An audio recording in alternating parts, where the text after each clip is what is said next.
Fatrah iaitu ada dia dah loncat lagi lebar.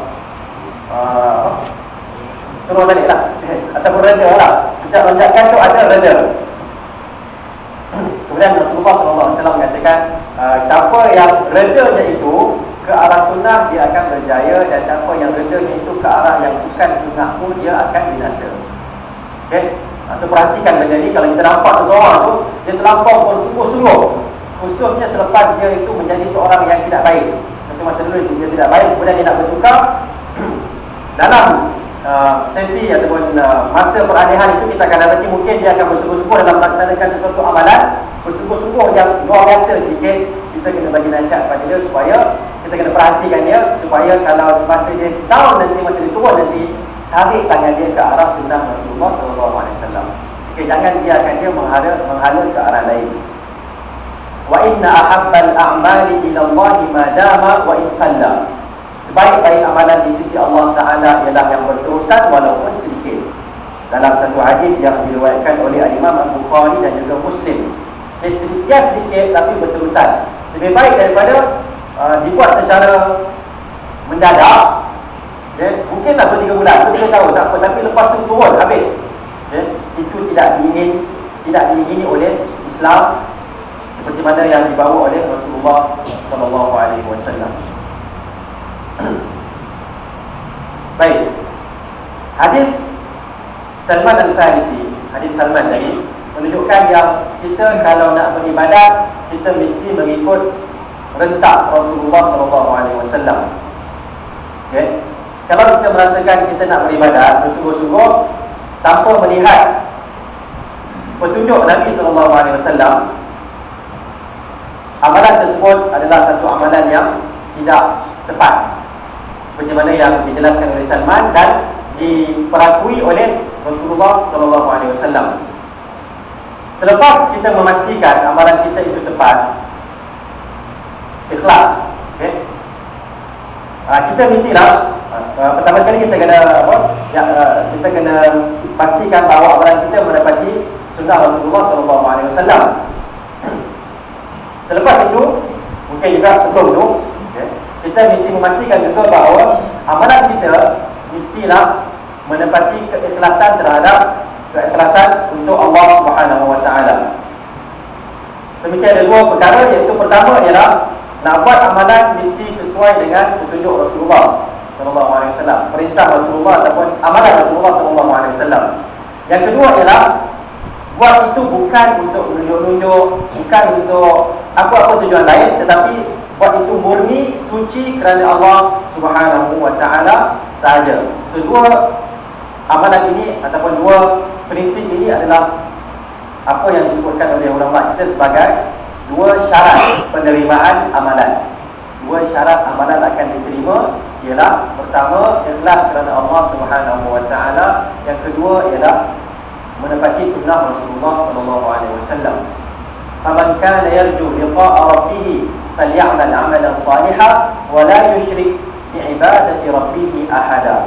Siapa yang mengharapkan pertemuan dengan Allah, dia berharap nak bertemu dengan Allah, nak berjumpa dengan Allah, masuk dalam syurga, dia melihat wajah Allah SWT. Siapa yang berharap demikian, falyamal 'amalan salihan, hendaklah dia buat amalan yang salih. Amalan salih ialah amalan yang diperakui oleh Rasulullah. Wala yusyrik bi ibadati rabbih ahada, janganlah dia melaksanakan syirik ataupun melakukan syirik dalam ibadat. Itulah dia keikhlasan. Ayat terakhir dalam surah Al-Kahf. Itu adalah mukadimah sahaja yang ringkas daripada saya, dan insya-Allah sekarang ni kita akan perhatikan sedikit beberapa tuntutan sunnah Nabi SAW dalam bulan Syaban, okay? Dan juga kita reverse belakanglah Rejab, Syaban dan Rejab, ataupun Rejab dan Syaban. Ramadan ni dia panjang Ramadan ni dia kena satu ceramah lain. Jadi rasanya kita mulakan dengan Rejab, bulan Rajab, okay? Walaupun dah lepas tak apalah. Pertama sekali kita dapati bulan Rajab adalah salah satu daripada Al-Ashhur Al-Hurum, bulan-bulan yang haram. Okay? Berdasarkan surah At-Taubah, Surah yang ke-9 ayat yang ke-36. Inna iddatash syuhuri 'inda Allahi 12 syahran fi kitabillahi yawma khalaqas samawati wal ardh يوم خلق السماوات والأرض منها أربعة حرم ذلك الدين القيم فلا تظلموا فيهن أنفسكم وقاتلوا المشركين كافة كما يقاتلونكم كافة واعلموا أن الله مع المتقين. Sesungguhnya bilangan bulan-bulan di sisi Allah ialah 12 bulan yang telah ditetapkan dalam kitab Allah semasa Allah menciptakan langit dan bumi.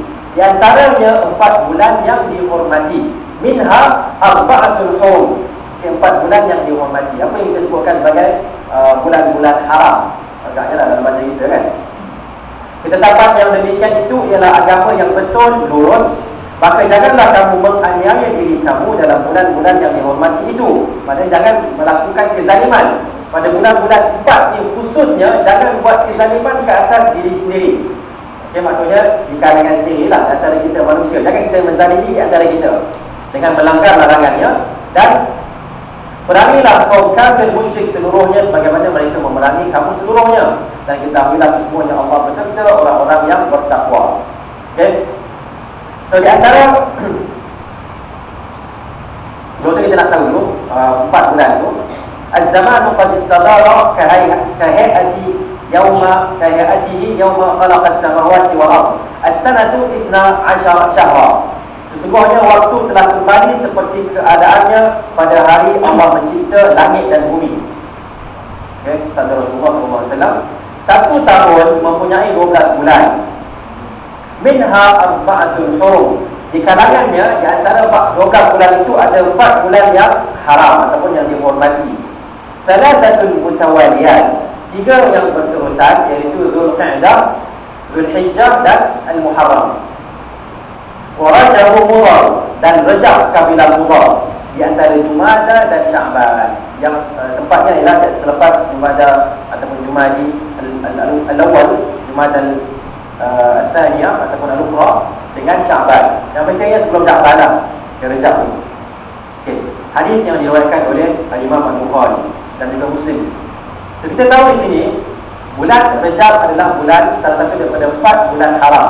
So, bila kita sebutkan bulan-bulan haram, bulan yang dihormati, mestinya bulan yang tak boleh berperang, bulan yang tidak boleh saling menzalimi ke antara satu sama lain, bulan yang sepatutnya dalam bulan tu kalau ada apa-apa yang tidak apa-apa baik, okay, ataupun mungkin baik tapi menjurus ke arah kekerasan, okay, hentikan dalam bulan ni. Jangan buat dalam bulan ni, okay. Buatlah dalam bulan yang lain.